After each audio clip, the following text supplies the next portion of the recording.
अंदर क्रिकेट खेल रहे थे। तो आई होप के उनको जो है ये लेने से इनकार मैं नहीं समझती कि इतनी स्टुपिडिटी वो करेंगे, लेकिन उम्मीद हर तरह की जा सकती है। मैडम ये बताइएगा कि आपने कहा कि पंजाब में 38 प्रोजेक्ट जो है वो जी ऐसा प्रोजेक्ट वो बता दें जिसको आप मेगा प्रोजेक्ट कहते हैं कि पंजाब हुकूमत का ये बहुत ही मेगा प्रोजेक्ट है जो पंजाब के आवाम के लिए मुआवन साबित है। सारे मेगा प्रोजेक्ट्स हैं। अगर मैं ये कहूँ कि एयर एम्बुलेंस मेगा प्रोजेक्ट नहीं है तो गलत है। अगर मैं कहूँ कि दस्तक प्रोग्राम जो 10 सहूलियात घर के ऊपर आपको डोर स्टेप पे मिलेंगी तो गलत है। अगर मैं ये कहूँ कि जो हमारा कैंसर केयर हॉस्पिटल नया बनने जा रहा है वो मेगा प्रोजेक्ट नहीं है तो गलत है। अगर मैं कहूँ कि जो कार्डियोलॉजी हॉस्पिटल बनने जा रहा है स्टेट ऑफ द आर्ट वो मेगा जो है प्रोजेक्ट नहीं है तो गलत है। अगर मैं ये कहूँ कि तमाम BHUs और RHUs ये जो है ये तमाम जो रीवैम्प होके स्टेट ऑफ द आर्ट बन रहे हैं ये मेगा प्रोजेक्ट नहीं है तो गलत होगा। अगर मैं ये कहूँ कि मुफ्त जो अद्वियात है वो डोर स्टेप के ऊपर वो अद्वियात जो बंद कर दी गई थी, जो शहबाज साहब ने शुरू की फिर वो बंद कर दी गई, वो दोबारा से अद्वियात फौज हो, उसके अंदर हमारे पुलिस के इदारे हों, हमारे इंटेलिजेंस इदारे हों, सब बहुत विजिलेंटली अपना काम कर रहे हैं। और इसीलिए आप ये देखिए कि जो भी अनफॉर्चुनेट वाक़या होता है कुछ घंटों के अंदर जो है वो बाकायदा उसको ट्रेस भी कर लिया जाता है और बहुत सारे लोग उसमें अरेस्ट भी होते हैं। लेकिन इसके ऊपर बहुत एक ये मैं कहूँ कि एक बहुत एक मैकेनिज़्म डेवलप किया गया है। वो भी मैं ज़ाहिर है कुछ वजूहात की बिना पर आपसे शेयर नहीं कर सकती, लेकिन ये याद रखिए और ये मेक श्योर मैं करना चाहती हूँ कि पंजाब की तमाम सिक्योरिटी एजेंसीज, पंजाब की पुलिस, पंजाब के जो तमाम इंटेलिजेंस इदारे हैं सब बहुत विजिलेंट है। कौन कहाँ से आ रहा है, कैसे आ रहे हैं, अब बहुत सारी चीज़ें अगर मैं बताऊंगी तो फिर वो उसमें कई दफ़ा सुबाइयत का आंसर भी निकाल के लोग ले आते हैं। हालांकि फैक्ट रिमेन्स द फैक्ट। अब अगर कुछ लोग कच्चे में कहीं से आ रहे हैं तो वो आ रहे हैं और इसके ऊपर जो है वो मैकेनिज़्म डेवलप किया जा रहा है और हमारी बहुत विजिलेंटली इसको हम मॉनिटर कर रहे हैं। जी KP के मैंने तो कोशिश की थी जी, मैंने तो यही गुजारिश की कि मैंने कोशिश की कि मैं देख सकूं कि कितना नुकसान हुआ है और कितने जो हैं वो 84 जो है हलाकतें हुई हैं हमारे डिज़ास्टर मैनेजमेंट की जो हमारी इन्होंने जो तैयारी की है और 129 अफराद इसमें ज़ख्मी हुए थे जी। 39 बच्चे हैं जो फौत हुए हैं, 24 मर्द हैं, 21 औरतें हैं और 4,325 मकानात जो हैं वो इसमें मुतासर हुए हैं, जिसमें से 600 मुकम्मल तौर पर तबाह हुए हैं। और ये हमें फैक्ट्स जो है ये नेशनल डिज़ास्टर मैनेजमेंट अथॉरिटी दे रही है। KPK की तरफ से मैंने आज तक इसके ऊपर ना कोई बयान देखा है, ना मैंने उनके ऊपर उनकी कोई तैयारी देखी है। और नहीं, ऐसे नहीं। क्या आप समझती हैं कि इसको जल्द से जल्द एड्रेस होना चाहिए ताकि जो आपने 16 रुपये की रोटी का रिलीफ लोगों को दिया है वो मुतासिर ना हो? दूसरा ये रिक्वेस्ट आपसे होगी कि ये भी बात दे दें कि असेंबली में स्टैंडिंग कमेटीज़ का बड़ा रोल होता है कानून साजी में, वो अभी तक स्टैंडिंग कमेटीज़ नहीं बन सकती, पार्लियामेंट्री सेक्रेटरीज की जो अपॉइंटमेंट है वो नहीं हो सकती। 8-10 जो अब दो मुख्तलिफ सवाल हैं, गाओ छोड़ दो। देखिए पहले तो ये है कि ये बहुत जल्द इसके ऊपर होमवर्क कंप्लीट हो गया जी पार्लियामेंट्री सेक्रेटरीज और स्टैंडिंग कमेटीज़ के हवाले से और किसी भी दिन और ये अनाउंसमेंट हो जाएगा। जहाँ तक सवाल है, देखिए नान-बे एसोसिएशन जो है उसको तो हमें हड़ताल पे अब चले जाना चाहिए, क्योंकि हमने जो उनको कीमत दी थी वो कीमत जो है वो उस वक्त थी जब 20 किलो का जो थैला था उसमें 500 रुपये की कमी हुई थी, अब उसमें 800 रुपये की कमी हो गई है। अब पेट्रोल की कीमत में भी कमी हो गई है। अब कौन सा बहाना लगाएंगे हमारे नान भाई एसोसिएशन वाले? तो ये खामखा की सियासत करने की, देखिए सियासत सियासतदानों को करने दें। किसानों का कोई काम नहीं है सियासत करना, नान-बे एसोसिएशन का कोई काम नहीं है सियासत करना और नान-बे एसोसिएशन के पास ये कोई पावर नहीं है कि वो मुझे बताएंगे कि आटे की कीमत क्या होगी। ये हुकूमत का जो है काम है कि हमने उनको कैलकुलेट करके बताना है। और अब तो बहाना भी मैंने कहा कि ख़त्म हो गया, पेट्रोल का बहाना भी ख़त्म हो गया, आटा और सस्ता हो गया, तो अब तो बहाना चलेगा नहीं। और पहले भी रिट ऑफ द गवर्नमेंट ने इस्टेब्लिश की थी, अब भी अगर कोई एडवेंचर करेगा तो हमारा सख्ती करना मतमा नज़र नहीं है, लेकिन हम गुजारिश करेंगे कि बराए मेहरबानी जो रिलीफ आम आदमी का बनता है वो उसको दे, उसकी राह में हायल ना हो।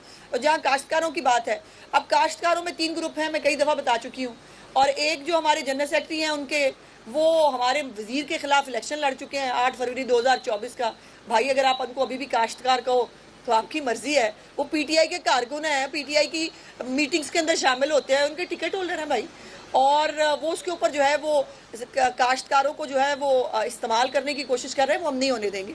जो चीफ मिनिस्टर साहिबा का किसान पैकेज है, बहुत जल्द उसको वो इनॉग्रेट करने जा रही हैं, और उसके बाद ये सारी सियासत दम तोड़ जाएगी जब काश्तकार को उसके जो है वो 1.5 लाख रुपया उसको हर फसल के ऊपर मिलेगा, जब उसको 3 मॉडल सेंटर्स मिलेंगे जिसके ऊपर एक ही छत के नीचे उसको बैंक ऑफ पंजाब भी मिलेगा अगर उसको कर्जा लेना है, उसको मियारी खाद भी मिलेगी, उसको बीज भी मिलेगा, उसको पेस्टिसाइड भी मिलेंगे, तो ये इनकी सियासत खुद ब खुद दम तोड़ जाएगी। इनका काम मुल्क में जो है वो नफरत वो करना है, इनका काम मुल्क के अंदर जो है वो इंतशार पैदा करना है, और हमारा काम एज ए गवर्नमेंट ये है कि हम खामोशी से, जो मेरी चीफ मिनिस्टर कर रही हैं, खामोशी से काम करें और डिलीवर करें, और फिर आवाम फैसला करे कि उसको इंतशार की सियासत की तरफ जाना है या उनको कारकर्दगी की तरफ जाना है, जो उन्होंने बाई इलेक्शन में बाकायदा जो है वो हमें बता दिया कि उनका आम आदमी का इस वक्त जो एजेंडा है वो अपने लिए रिलीफ हासिल करना है, मुल्क में फसाद पैदा करना नहीं है।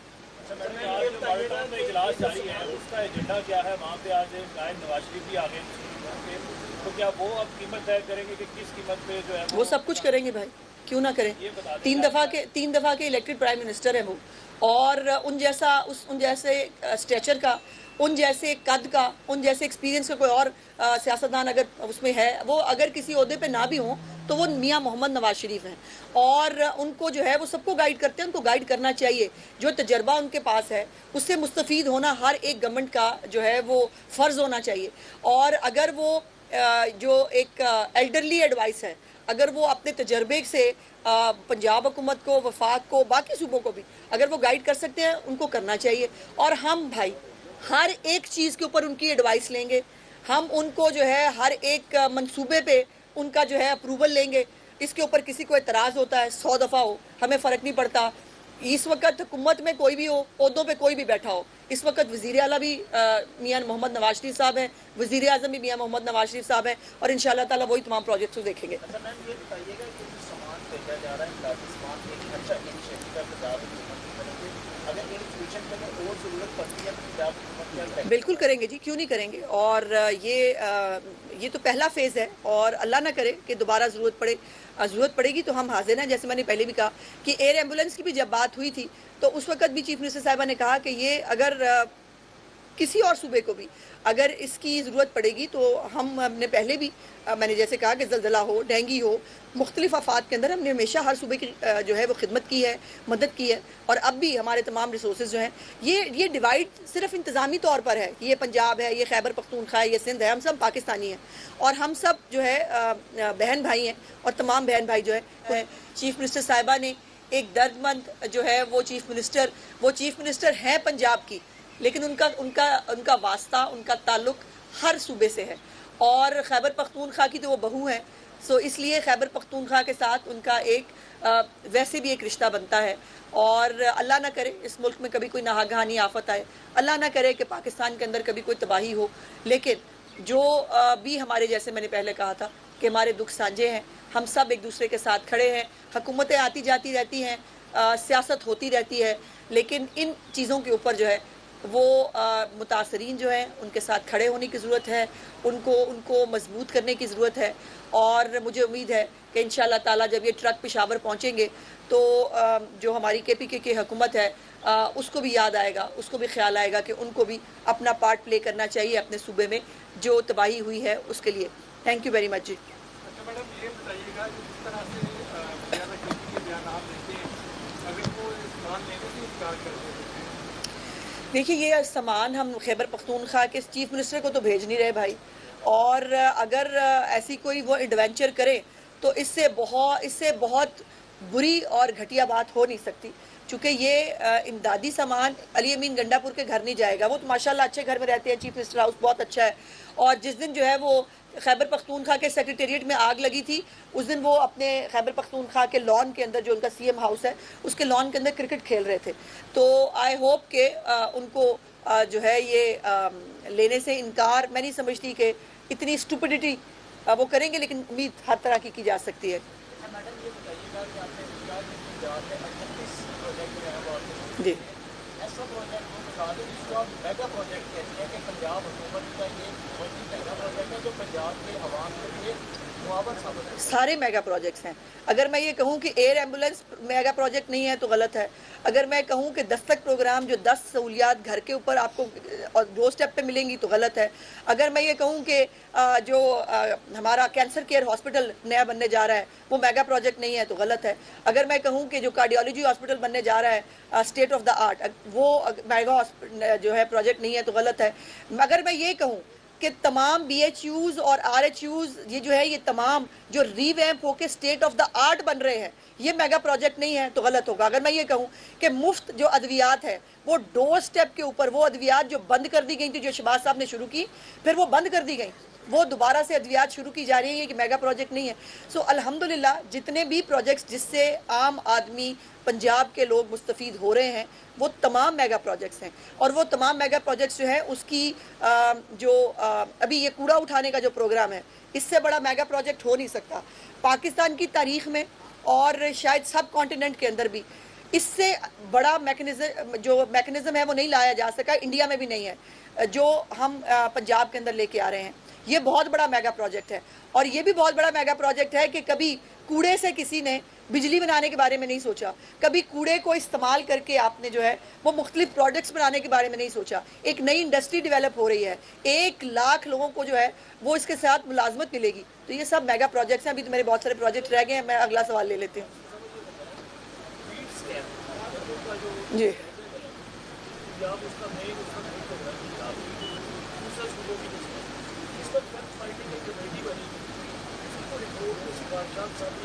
जी अभी नहीं आई, मैंने आपके चैनल पे ही देखा कि कल कुछ आपने खबर चलाई थी लेकिन वो खबर अभी मुस्तनद नहीं है।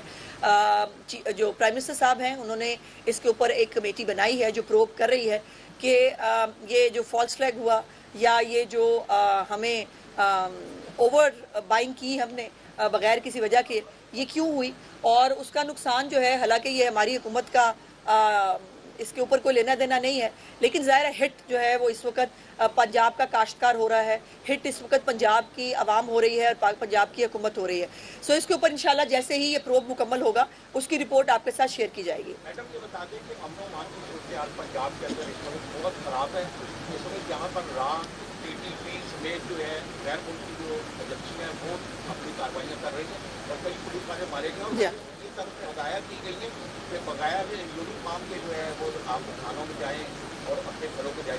नहीं ऐसा नहीं है, ये यूनिफॉर्म वाली बात मुस्तरद नहीं है लोधी साहब, लेकिन बाकी बात आपकी दुरुस्त है कि बहुत सारे नॉन स्टेट एक्टर्स बहुत सारी चीज़ें पाकिस्तान में एक्टिव होने की कोशिश करते हैं लेकिन अल्लाह पाक का करम है कि हमारी सिक्योरिटी फोर्सेस हमारे उसके अंदर हमारी फ़ौज हो, उसके अंदर हमारे पुलिस के इदारे हों, हमारे इंटेलिजेंस इदारे हों, सब बहुत विजिलेंटली अपना काम कर रहे हैं। और इसीलिए आप ये देखिए कि जो भी अनफॉर्चुनेट वाक़या होता है कुछ घंटों के अंदर जो है वो बाकायदा उसको ट्रेस भी कर लिया जाता है और बहुत सारे लोग उसमें अरेस्ट भी होते हैं।